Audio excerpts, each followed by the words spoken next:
Shalom, brothers and sisters. I thank you for being here again with me to continue through Genesis. We're moving into chapter 10.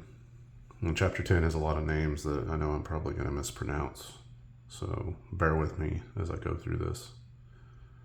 I thank you for being here again, and I love you. And I pray that you're having a blessed day. Chapter 10.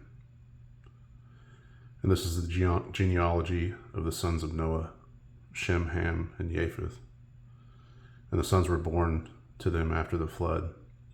The sons of Japheth, Gomer, and Magog, and Madai, and Yawan, and Tubal, and Meshech, and Tyrus. And the sons of Gomer, Ashkenaz, and Riphath, and Togarmah. And the sons of Yawan, Elijah, and Tarshish, Kittim, and Dodanium. From these the coastland peoples of the nations were separated into their lands, every one according to his language, according to their clans, into their nations. And the sons of Ham, Cush, and Mitzrayim, Put, and Canaan. And the sons of Cush, Seba, Hawilah, and Sabta, and Ramah, and Sabteca. And the sons of Ramah, Sheba, and Dedan.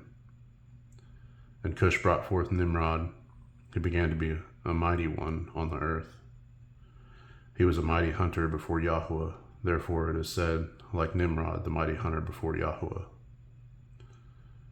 And the beginning of his reign was Babel, and Erech, and Akdad, and Calneh, in the land of Shinar. From that land he went to Ashur, and built Nineveh, and Rehoboth, Ir, and Calah, and Rezin between Nineveh and Calah, the great city. And Mitzrayim brought forth Ludim, and Anamim, and Lehabim, and Naphtuhim, and Pathrusim, and Cashluhim, from whom came the Philistines, and Caphtorim. And Canaan brought forth Sidon, his firstborn, and Heth, and the Jebusite, and the Amorite, and the Girgasite, and the Hivite, and the Archite, and the Sinite, and the Arwadite, and the Semirite, and the Hamathite, and afterward the clans of the Canaanites were spread abroad. And the border of the Canaanites was from Sidon as you go towards Gerar, as far as Azah, as you go towards Sidon, and Amorah, and Admah, and Sedboim, as far as Lasha. These were the sons of Ham according to their clans, according to their languages, in their lands and their nations. And also to Shem, the father of all the children of Eber, and the brother of Japheth, the elder children were born. The sons of Shem, Elam, and Asher, and Arpachshad, and Lud, and Aram. And the sons of Aram, Uts, and Hul, and Gether, and Mash. And Apkrashad brought forth Shelah, and Shelah brought forth Eber. And to Eber were born two sons. The name of one was Peleg.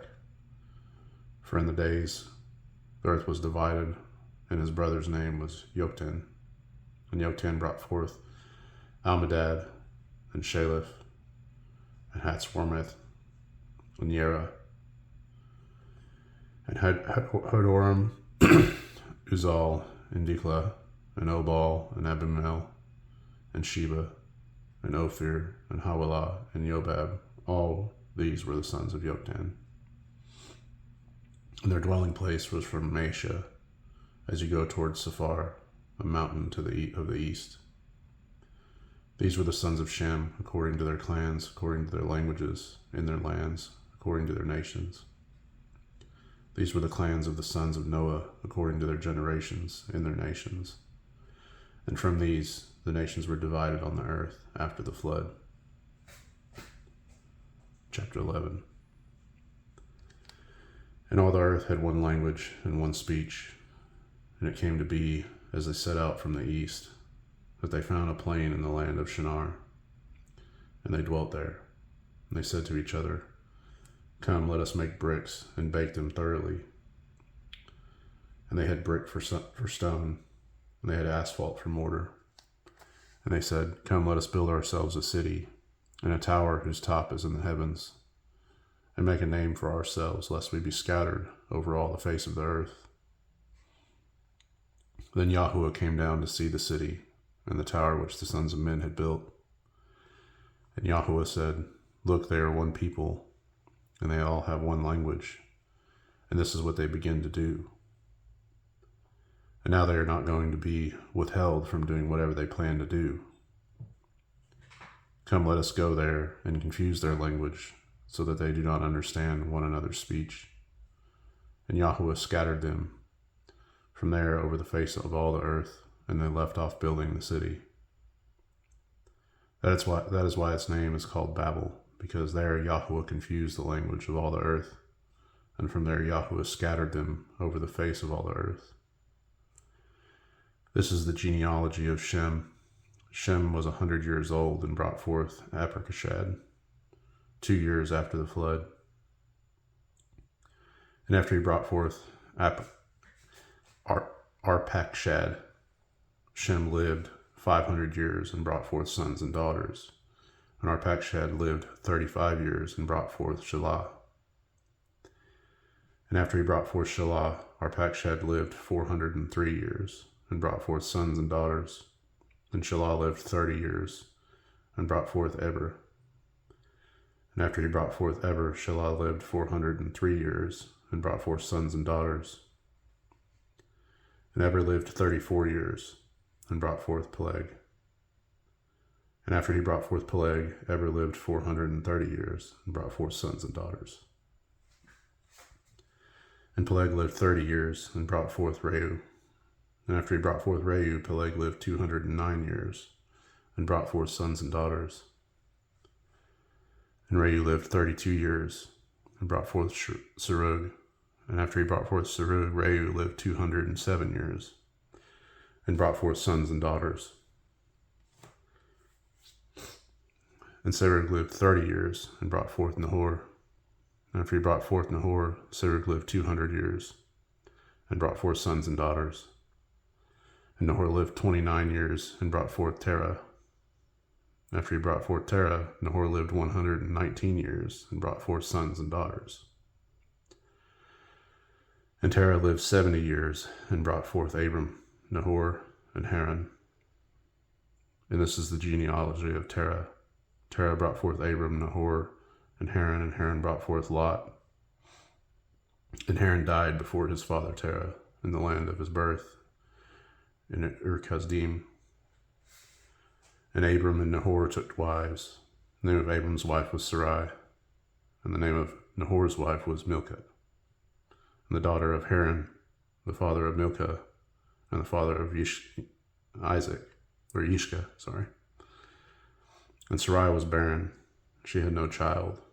And Terah took his sons, Abram and his grandson Lot, son of Haran, and his daughter-in-law Sarai, his son Abram's wife, and they went out with them from Ur-Kasdim to go to the land of Canaan. And they came to Haran and dwelt there. And the days of Terah came to be 205 years, and Terah died in Haran. Chapter 12. And Yahuwah said to Abram, "Go yourself out of your land, from your relatives and from your father's house, to a land which I show you. And I shall make you a great nation, and bless you, and make your name great, and you shall be a blessing. And I shall bless those who bless you, and curse him who curses you, and in you all the clans of the earth shall be blessed." So Abram left as Yahuwah had commanded him, and Lot went with him. And Abram was 75 years old when he set out from Haran. And Abram took Sarai his wife, and Lot his brother's son, and all their possessions that they had gathered, and the beings whom they had acquired in Haran. And they set out for the land of Canaan, and they came to the land of Canaan. And Abram passed through the land to the place of Shechem, as far as the terebinth tree of Moreh. At that time the Canaanites were in the land, and Yahweh appeared to Abram and said, "To your seed I give this land," and he who built there a slaughter place to Yahweh, who had appeared to him. And from there he moved to the mountain east of Bethel, and he pitched his tent with Bethel on the west, and Ai on the east, and he built there a slaughter place to Yahweh, and called on the name of Yahweh.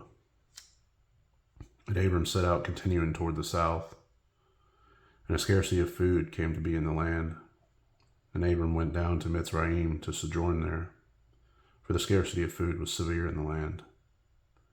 And it came to be, when he was close to entering Mitzrayim, that he said to Sarai his wife, "See, I know that you are a beautiful woman to look at, and it shall be when the Mitzrites see you, that they shall say, 'This is his wife,' and they shall kill me, but let you live.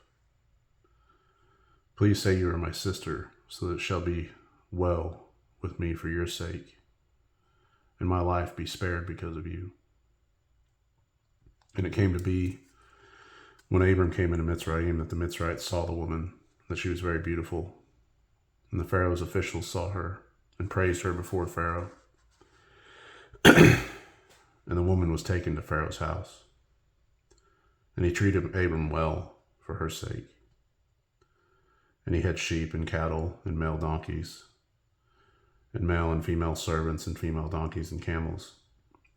But Yahweh plagued Pharaoh and his house with great plagues because of Sarai, Abram's wife. And Pharaoh called Abram and said, "What is this you have done to me? Why did you not inform me that she was your wife? Why did you say, 'She is my sister'? And so I was going to take her for my wife. Look, here is your wife, take her and go." And Pharaoh commanded his men concerning him, and they sent him away with his wife and all that he had.